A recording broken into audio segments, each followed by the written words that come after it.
Hello, welcome to Season 2, Episode 1 of Devendu's podcast. I hope you like my previous season. Today's story is about the fall and rise of a merchant. In a city called Vardhamana, there lived a very efficient and rich merchant. The king was aware of his abilities and therefore made him the administrator of the kingdom. Later, there came a time when the merchant's daughter was getting married. He arranged for a big reception. The merchant not only invited the king and the queen, but also invited the entire royal household and all respected people of the kingdom. In that crowd, a servant of the royal household, who used to sweep the palace, was not invited but attended the reception. The servant took a seat which was reserved for the royal nobles and not meant for the common invitees. This made the merchant very angry. He caught him by the neck and ordered his servants to have him thrown out. The royal servant felt very insulted and could not sleep all night. He thought, if I have the king to disfavor this merchant, I will have my revenge. But what can I, a common man, do to a powerful person like him?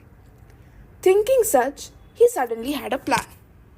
Several days later, the servant was sweeping the floor near the king's bed in the morning. He observed that the king was half awake. The servant started whispering, "Good heavens! The merchant has become so carefree now that he dared to embrace the queen."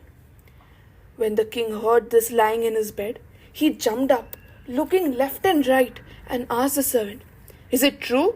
Have you seen the merchant embrace my queen yourself?"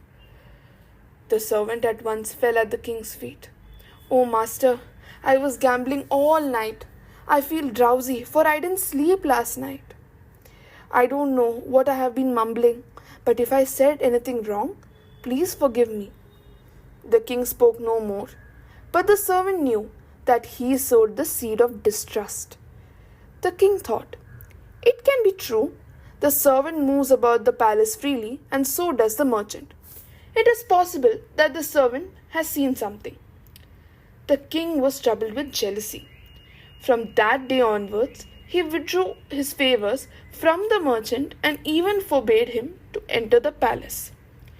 One day, when the merchant was entering the gateway to the palace, he was stopped by the guards.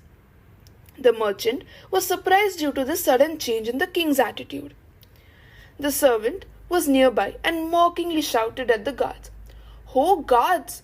That merchant is favored by the king. He is a powerful person. He can have people arrested or released or even thrown out, just like how he had thrown me out of his daughter's reception.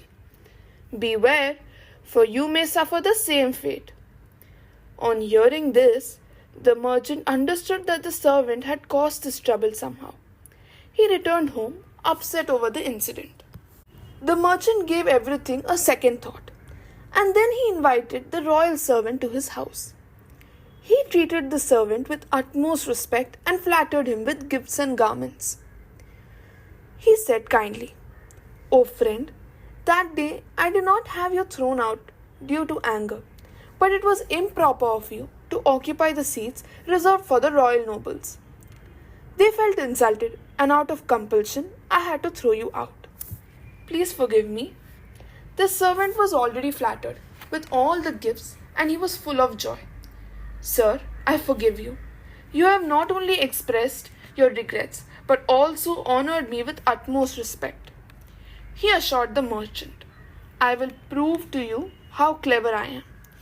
I will have the king favorable towards you like he was before."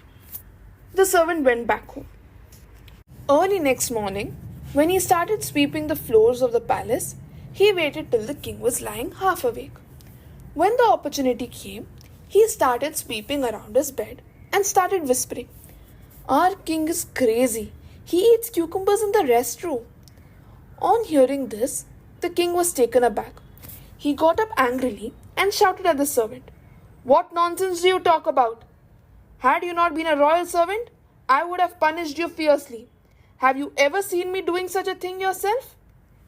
Once again, the servant fell on his knees and prayed, "O master, Please forgive me if I did something improper. I was gambling all last night and didn't sleep. I feel drowsy and I didn't know what I've been mumbling. The king thought to himself, I have never eaten a cucumber in the restroom. What he mumbled about me is false. Surely then, what he mumbled about my trusted merchant the other day must also be false too. It was improper of me to mistreat the merchant. Thus, having considered carefully, the king invited the merchant to the palace and flattered him with gifts, jewels, and garments. He reappointed the merchant to his previously held position and favored his services as before. The wise indeed say, one should treat one and all, even with the lowest, with respect. I hope you like the story. See you in the next episode. Please follow my podcast for more updates. Bye.